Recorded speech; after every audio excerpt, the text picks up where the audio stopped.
Hi guys! Welcome to our channel. In today's video, I will show you how to remove songs from iPhone in iTunes. Let's start. I'm not on my iPhone right now to show you. However, I'm pretty much on my iTunes app, and this is pretty much the same process that you're gonna be doing on your iPhone.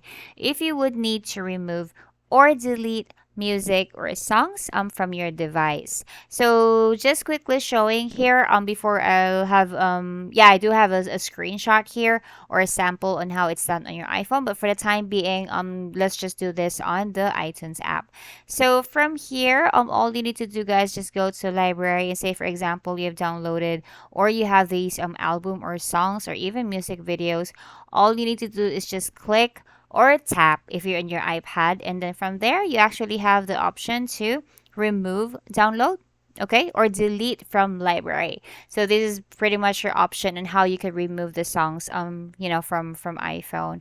This is what you will do when removing. And then we do have a different tutorial, guys. Just subscribe to our channel, because in case you've deleted your songs by mistake, you could always re-download, especially if it's your purchased songs. So now the mobile version, guys, I will just show you in credits to support.apple.com. You could also go here if you want step by step to delete or remove songs from your device. So from here, just open your app, and then same, all you need to do is just tap and then hold, and then you'll be given this option. Pretty much the same what I shown you earlier for iTunes app in desktop version.